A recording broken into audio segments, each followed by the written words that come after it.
Hello दोस्तों, welcome back to education भैया। आज के वीडियो में हम लोग पढ़ने वाले हैं अमांडा पोयम को, जिसे लिखा है रॉबिन केलिन ने। और देखो, मुझे पता है तुम्हारा हाफ ईयरली एग्जाम एकदम एकदम एकदम पास आ ही चुका है और ये वीडियो बहुत ज्यादा लेट से आ रहा है, लेकिन ये वीडियो बहुत ही ज्यादा वर्थ इट होने वाला है क्योंकि इस वीडियो में मैंने तुम्हारे पोयम को एकदम डिटेल में वर्ड बाय वर्ड अच्छे से समझाया है। साथ ही साथ इस पोयम में जितने भी हार्ड मीनिंग्स तुम्हारे हैं वो भी मैं तुम्हें इसी वीडियो में बता दूंगा। अच्छे से वीडियो को देखना, बहुत मजा आएगा। जब हम छोटे थे हमें लगता था हमारे एल्डर्स हमें कंट्रोल करना चाहते हैं, चाहे हमारी मम्मी हो, चाहे हमारे पापा, चाहे हमारे बड़े भाई बहन, सभी हमें बोलते रहते थे कि ये मत करो, वो मत करो, ये मत करो, वो मत करो, और ऐसे ही बहुत सारे रिस्ट्रिक्शंस डाला करते थे। चलो कुछ एग्जांपल्स भी ले लेते हैं जो रिस्ट्रिक्शंस वो हमारे ऊपर डाला करते थे। सबसे पहले एक लड़की का नाम लेते हैं। चलो मेरी एक्स का नाम ले लेते हैं। मजाक कर रहा हूँ, मैं सिंगल ही हूँ, ठीक है। एक लड़की का नाम ले लेते हैं, फॉर एग्जाम्पल आयशा। तो मान लेते हैं तुम एक लड़की हो और तुम्हारा नाम है Ayesha, okay.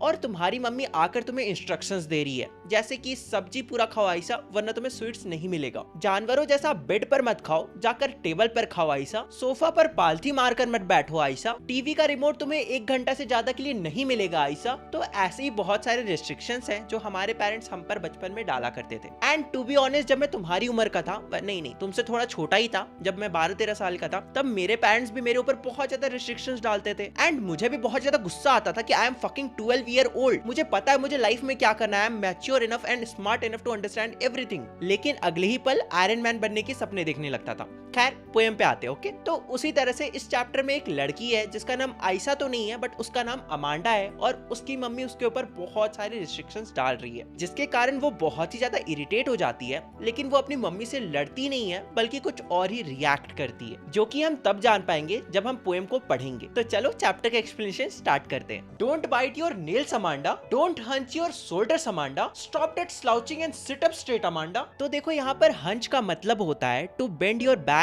And shoulders forward in a round shape, मतलब ऐसे पीठ झुकाकर बैठना, बहुत ही सिंपल वे में। उसके बाद अगला हार्ड वर्ड है स्लाउचिंग। यहाँ पे स्लाउचिंग का मतलब होता है to sit in a lazy way with your head and shoulders hanging down, मतलब कि बिल्कुल ऐसे जैसे मैं बैठा हुआ ना, मतलब अभी खड़ा हूँ ना, ऐसे ऐसे करके बैठी हुई है वो, एकदम लेजी वे में। समझ रहे हो बात को? तो बेसिकली इस स्टैंजा में अमांडा की मम्मी उससे कह रही है कि अपने नाखून को मत चबाओ अमांडा, पीठ को झुकाकर मत बैठो अमांडा, सुस्त होकर मत बैठो, एक्टिव रहो अमांडा, सीधा बैठो अमांडा।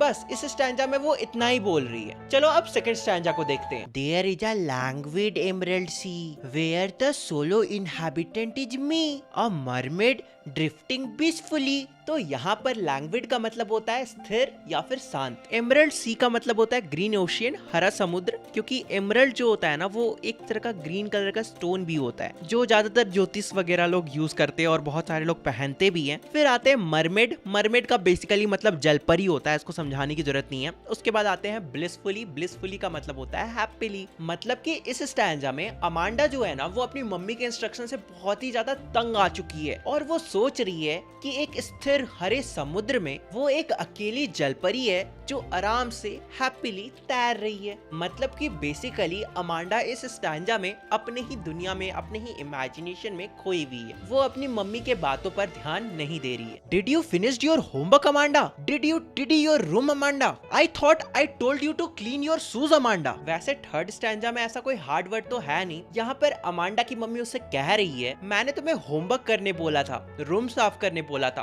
और जूता भी साफ करने बोला था, तुमने किया अमांडा? बस इतना ही कह रही है। अब अगले स्टैंजा पे चलते हैं। I am N orphan roaming the street, I pattern soft dust with my hushed bare feet. The silence is golden, the freedom is sweet. तो यहाँ पर hushed का मतलब होता है silently। देखो, अमांडा अभी भी अपने दुनिया में ही खोई हुई है। वो अपनी मम्मी के बातों को इग्नोर कर रही है और वो अपने ही इमेजिनेशन में सोच रही है कि वो एक ऑर्फन है। ऑर्फन का मतलब जिसके माता पिता नहीं होते, मम्मी पापा नहीं होते। मतलब बेसिकली अमांडा सोच रही है कि वो एक अनाथ लड़की है और वो स्ट्रीट्स पे फ्रीली घूम रही है, अपने पैरों से एकदम साइलेंटली बालू मिट्टी में पैटर्न बना रही है। अब ऐसे हॉ रिएक्ट मत करना, तुमने भी बचपन में किया ही होगा अपने पैरों से बालू में डिजाइन बनाना, पैटर्न बनाना। ओके, तो यहाँ पे भी अमांडा यही सोच रही है कि वो एक अनाथ लड़की है और वो कहीं बालू के पास जाके, बालू मिट्टी के पास जाके अपने पैरों से एकदम साइलेंटली ऐसे पैटर्न बना रही है। और जिस जगह पे अमांडा भी है ना, वहाँ पर बहुत ज्यादा शांति भी है और आजादी भी है, मतलब साइलेंस भी है क्योंकि अमांडा को कोई टोकने वाला नहीं है, और फ्रीडम भी है क्योंकि वो जो चाहे वो कर सकती है। इसके बाद हम चलते हैं हमारे स्टैंजा 5 में, जहाँ पर उसकी मम्मी फिर से उसे कुछ बोलने वाली है। Don't eat that chocolate Amanda, remember your acne Amanda, will you please look at me when I am speaking to you Amanda. ये स्टैंजा भी बहुत ही सिंपल सा स्टैंजा है, इसमें भी कोई हार्ड वर्ड नहीं है।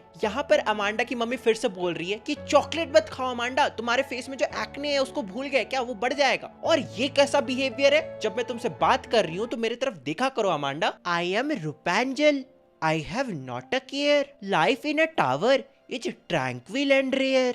I will certainly never down my bright hair. इस स्टैंजा में tranquil का मतलब quiet and peaceful है। तो इस स्टैंजा में अमांडा अभी भी अपने दुनिया में खोई हुई है और सोच रही है कि वो एक रूपांजल है। तो जिन्हें नहीं पता मैं तुम्हें बता दूं, रूपांजल एक एनिमेटेड या फिर तुम कह सकते हो फेरी टेल कैरेक्टर है। और उस स्टोरी में रूपांजल बहुत ही ज्यादा खूबसूरत लड़की होती है जिसके बहुत ही लंबे गोल्डन हेयर्स होते हैं। लेकिन रूपांजल को एक विच टावर के सबसे टॉप फ्लोर में हमेशा के लिए कैद कर देती है, और उस टावर के चारों तरफ एक ड्रैगन भी घूम रहा होता है जो रूपांजल को कभी भी बाहर नहीं निकलने देता है। लेकिन फिर एक राजकुमार आता है, ड्रैगन से लड़ता है, ड्रैगन को मारता है और रूपांजल को वहां से बचाकर ले जाता है। लेकिन इस स्टोरी में एक ट्विस्ट है, राजकुमार जो होता है ना वो टावर के टॉप फ्लोर तक नहीं पहुंच पाता है, तो जो रूपांजल होती है वो टावर के टॉप फ्लोर के विंडो से अपने हेयर्स को नीचे फेंक देती है क्योंकि उसके हेयर्स बहुत ज्यादा लंबे होते हैं। और जो राजकुमार होता है वो रूपांजल के हेयर में चढ़कर उसके पास तक पहुंचता है और फिर वहां से उसे बचाकर ले जाता है। अब ये मत पूछना वो लोग वापस कैसे जाते हैं, क्योंकि ये मुझे भी नहीं पता, मैंने भी नहीं पढ़ा है। तो देखो यहाँ पर अमांडा कहती है कि वो एक रूपांजल तो है लेकिन वो कभी भी अपने ब्राइट हेयर्स को नीचे नहीं फेंकेगी, क्योंकि वो उसी टावर में रहना चाहती है, क्योंकि उस टावर में बहुत ज्यादा शांति है, कोई भी उसे तंग करने वाला नहीं है।